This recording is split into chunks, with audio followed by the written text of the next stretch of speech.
Assalamu alaikum. Today we are going to start page number 9 of our play, Waiting for Godot. Let's start the first sentence statement said by or given by Vladimir. Vladimir says, "You should have been a poet." It's a brief statement, but this statement is without context. It looks like praise, but it is not developed. It is not well explained. Why? Because we find that there is a lack of context. We don't know the context, why he says this. So that lack of context makes the command ambiguous. It makes it unclear. It makes it confusing. Then look at the response of Estragon, what he says. An ironical response, we can say, I was.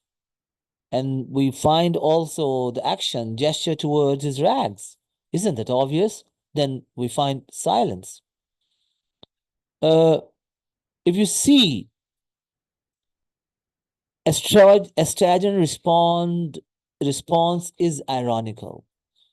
And it becomes ironical because he points to his rags, and when he points to his rags, he connects being a poet with his present condition, that he is in wretched clothes.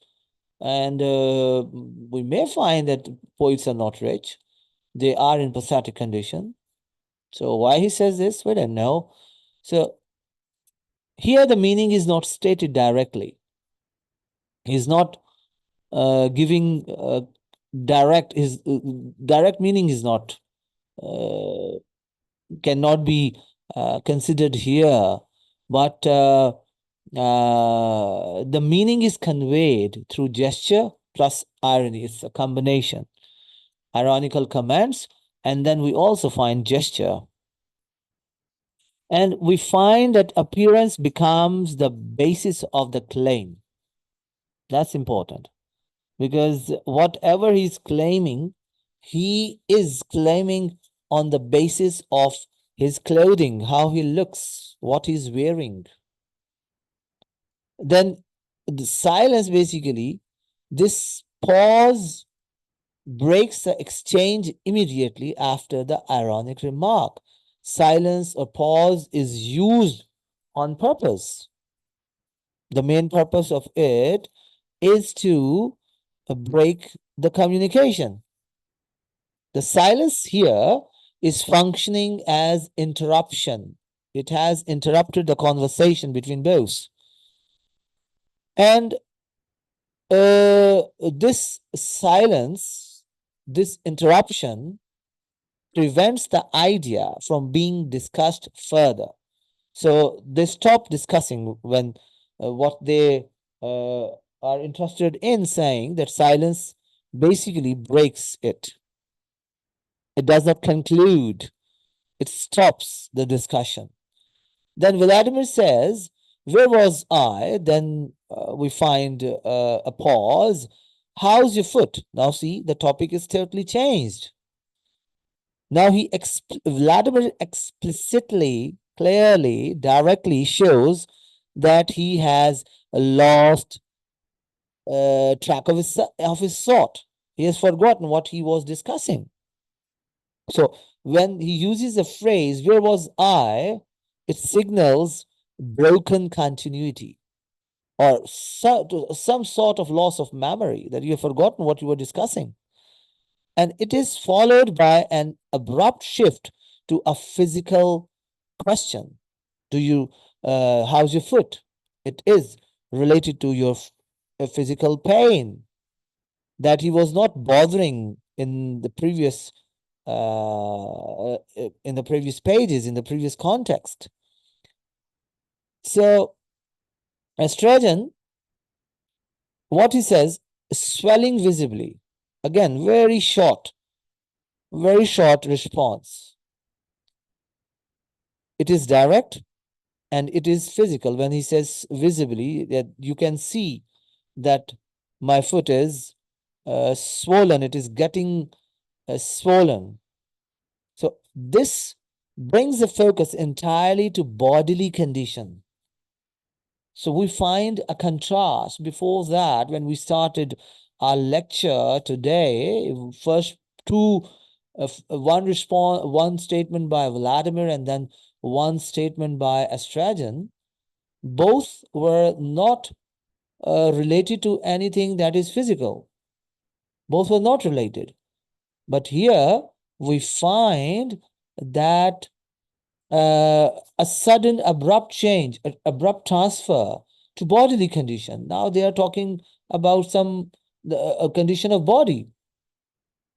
And we find contrast with the earlier abstract remark about poetry. You find abstract versus concrete, physical pain, physique or physical foot, it's being swollen, you can see it, right? It is physical condition. And when you are talking about being poet and that thing of being poet, that is something that is abstract. Remarks were abstract. So we find contrast here between concrete and abstract. Then Vladimir says, ah, yes, the two thieves. Do you remember the story? See, again a shift. Again a shift. That is the beauty of that play, that it simply interrupts you. It starts establishing something and suddenly it takes turn. So another shift, and shift is very sudden, very abrupt. You cannot expect it. You cannot anticipate it. The phrase when he says, sir, yes, it suggests recollection.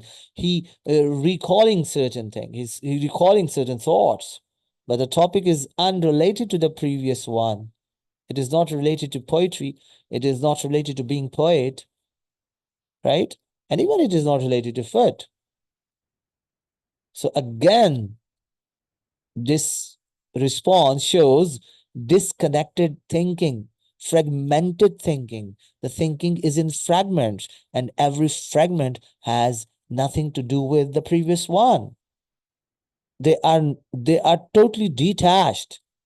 Then Estragon says, one word, no, a minimal response that someone can give. And that minimal response closes the possibility of shared discussion. Then Vladimir says, shall I tell it to you? So now Vladimir is trying to continue the communication. He's saying, no, I don't know about of the story related to thieves. But Vladimir is encouraging him that I am interested in telling you. If you are interested, I am ready to tell you. He's showing interest in the continuity of that communication. But on the other side, Astrajan is showing a complete lack of engagement. He's not interested in engaging in that discussion about thieves, right? Then Astrajan again, he repeats the same response. No. So you find repetition. And the repetition is in refusal. He's refusing. He has refused twice. And that refusal is reinforcing disinterest and blocks development. That is the problem of that age, the age that these people belong to, where communication lost its importance. So Vladimir says, I'll pass the time. Look at the command. Look at the statement. Then pause. Two thieves crucified at the same time as our savior. One, then communication ends. So basically, we find when it says it'll pass the time, it means the purpose of story is reduced to filling time. He is telling the story because he has nothing to do. He has nothing to do something else. So he wants to pass time, right? So the content again is secondary to the act of passing time. Two thieves crucified at the same time as a savior, one, and then dash, and then communication finishes. Here, Vladimir begins the narration. He starts narrating the story, but again, he does not complete the sentence. Again, he leaves the sentence incomplete. Again, confusion. Again, incompletion. So, we again get the idea of interrupted narration. Narration is interrupted. He himself has interrupted his uh, narration, his story. And Australian says, are what? So Australian interrupts again and he asks a question showing either a lack of attention or lack of understanding. He was not giving attention before, or he's not as clever as Vladimir is, so he does not understand what he's saying. Vladimir repeats, our savior, two thieves. One is supposed to have been saved, and the other, then again see, pause, ellipses, and he searches for the contrary of saved, and then again pause, damned. Now he's unable to find the appropriate words to continue his communication. And we see Vladimir explains, he tries to explain, but he hesitates. And he is unable to find the opposite of saved. He's in search of that. But he is unable to find it abruptly, promptly. So he shows hesitation. So this hesitation shows difficulty in expression within speech itself, that he is not comfortable, that he's facing difficulty while expressing a certain idea. Then Straton says, saved from what? Question. So many questions by Straton. Straton focuses on basic meaning rather than the story as a whole. This is the problem of Straton, that usually we find that he only focuses on appearance, on something that is on the surface. But between the lines, it is not his capacity to understand that. Vladimir says one word, hell. A short, final answer that completes the explanation in minimal form. We see that in Associator, we find that even one word explains so many things. And sometimes we find no explanation. Straton says, I'm going. He does not move. See, he says, but he does not act on it. He gives declaration that he's leaving. He does not want to stay. But contrary to that, when it is the time to act, he does not act. He does not move. He stays there. So this contrast between both words and action, that creates a clear contrast between statement and action. When he says, I'm going, and then he does not move, so we find a contrast between statement and action. And we find that language is not resulting in behavior. He's not man of action. What he's saying, he's not doing that. Then Vladimir says, and yet, then pause, how is it this is not boring you, I hope? How is it that of the four evangelists, only one speaks of a thief being saved? The four of them were there or thereabouts, and only one speaks of a thief being saved. Pause. Come on, Gogo. Return the ball, can't you? Once in a way. Again, a question. Again, we find disruption, interruption. If you see, Vladimir starts speaking again, and we observe, we feel that he does not focus on Astrajan's statement.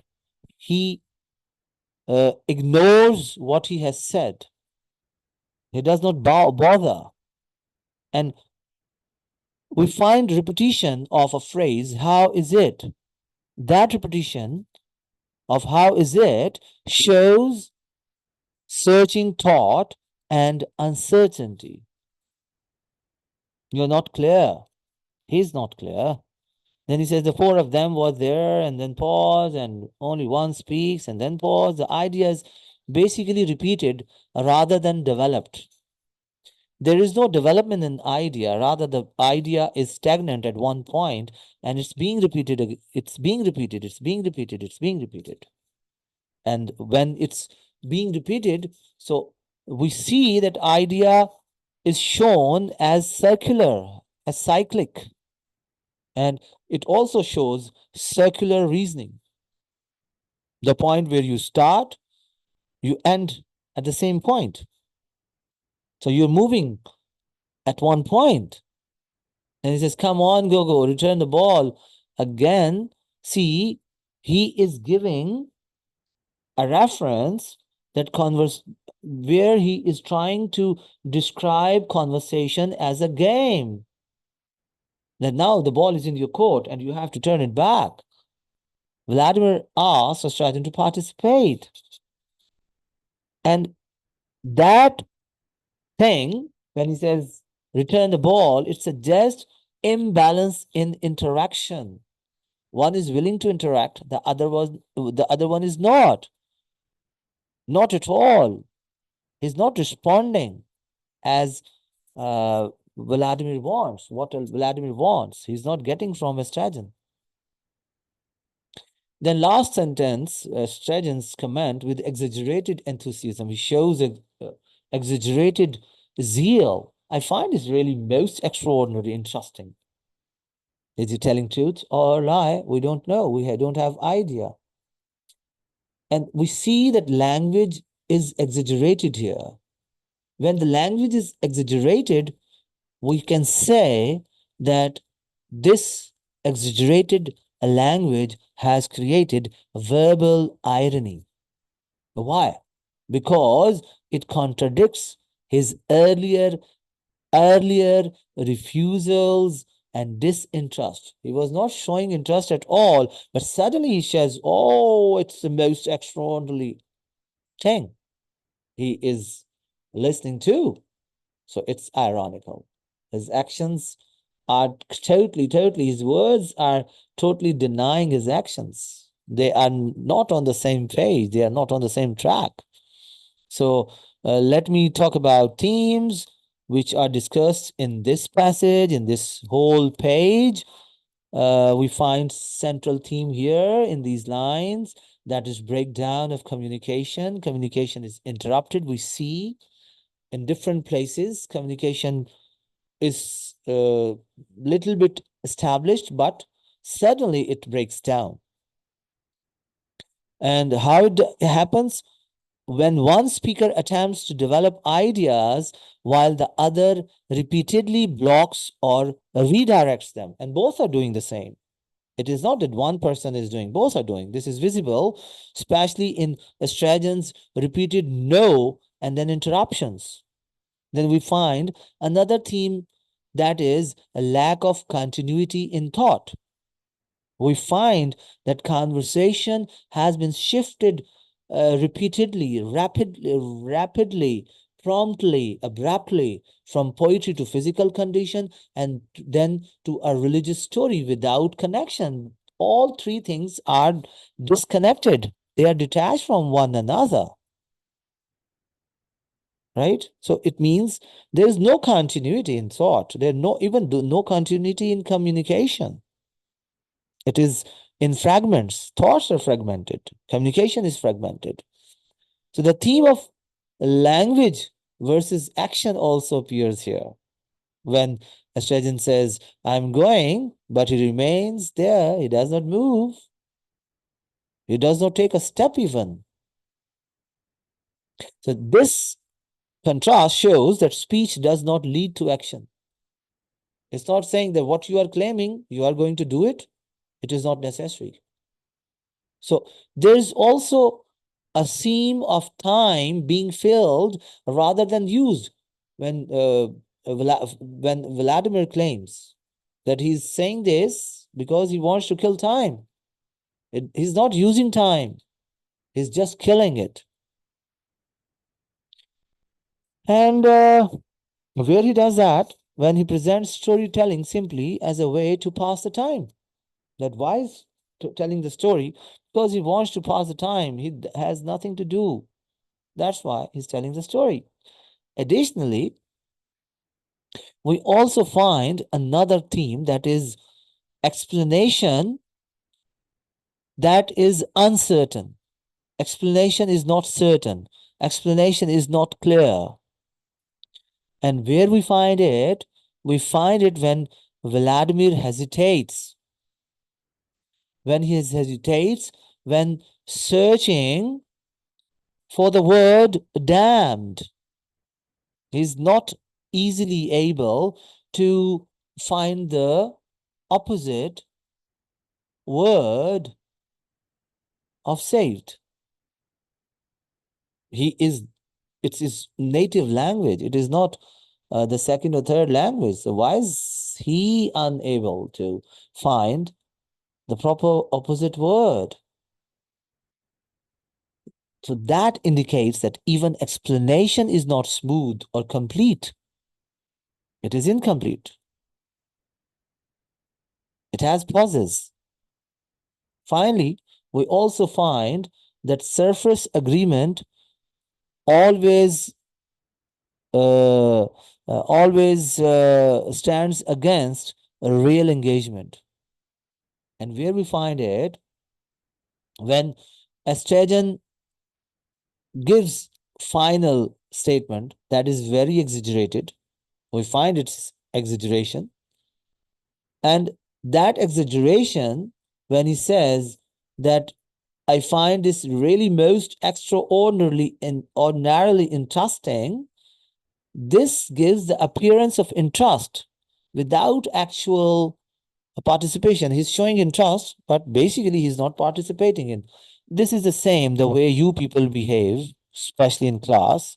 You shows interest, but basically you don't participate. That is the dilemma of students too, right? So let's talk about techniques.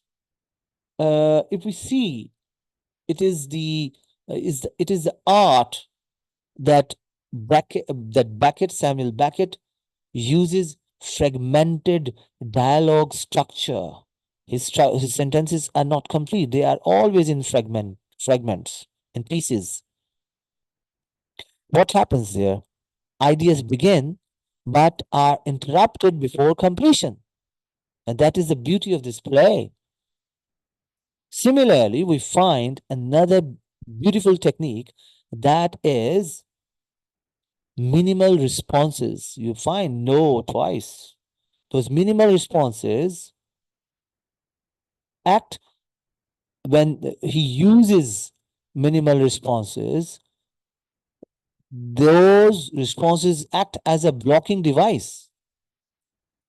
The device that is stopping conversational progress.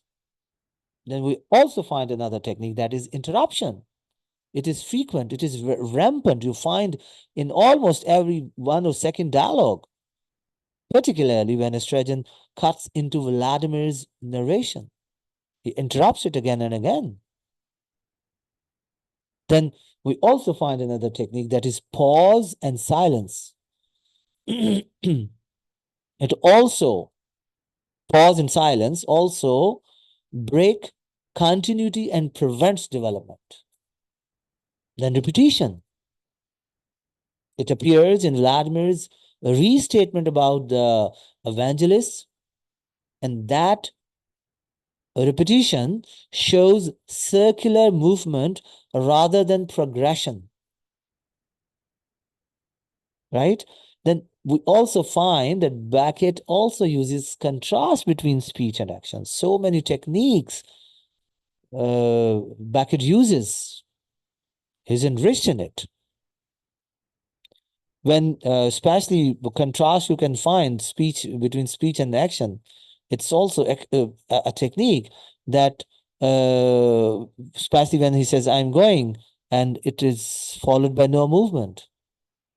Irony is also used here, and you find irony is present both in Estraden's reference to his rags and in his exaggerated final line. We also find irony in the last sentence and the last statement given by Estraden. Moreover, we can also find that searching speech, that is hesitation, incomplete phrasing, it also reflects difficulty in forming complete ideas. So all these techniques are contributing to main themes of absurd theater. Then, if we discuss, if we want to critically analyze this whole paragraph, whole page, we see that the structure of dialogue is preventing any sustained development of thought. We don't find any development in thought. Broken. Everything is broken. Every idea is broken. Vladimir repeats certain ideas and he repeatedly tries to introduce and even he tries to continue ideas. But each time there is one person called a Straton is ready to interrupt him, is ready to reject his thoughts, right? He is ready to divert his thoughts by his responses. Straton, the magnificent. Even when narration begins, you can see it is broken by interruption and hesitation, by himself, by Vladimir even. That shows that expression itself is unstable. You have thoughts, but there is a chance that your expression is not stable. You don't find words. Then the conversation does not move forward, but instead shifts between unrelated topics. Different topics are introduced, and not a single topic has connectivity with the other one. Now, what happens then? A fragmented structure comes into being. Then the contrast between what is said and what is done again weakens the interaction. When you are saying and you are not doing that, it means your interaction is weak. It's not powerful. And we can see it, we can observe it when estrogen does not depart. He claims to depart, but he does not. Then Vladimir's repetition about the evangelist shows an effect, an effort to maintain focus. He's trying to keep his focus on one thought, but his effort results in circular rather than progressive thought. We also find the final ironic response confirms that participation in the conversation is only superficial. It is on the surface. You try to show that you are participating, you are taking interest, but in reality, you don't. How closer, how universal sometimes certain ideas, certain dialogues are. Consequently, the dialogue remains incomplete at every stage. We find not a single dialogue comes to an end. So let me conclude this whole discussion. We see that this whole page is presenting a conversation that continuously breaks down through interruption, refusal, and even shifting focus. Ideas are introduced but not completed. And interaction remains uneven. It is not balanced. Once one person is trying to participate, to continue, but the other one is giving no response. So you cannot move further. You cannot communicate. So the dialogue ends without resolution. They don't come to, they don't conclude anything. So this thing reinforces the pattern of incomplete and disconnected exchange within these lines. We find that the ideas are disconnected. We find a pattern that is showing that both characters are not are income they what they are exchanging is their exchange of comments, exchange of ideas, exchange of thoughts is not complete, and it is disconnected, it is fragmented, it is detached. I hope you have understood, and I hope you will work on it. And if you have any queries, you can ask me. Thank you for watching.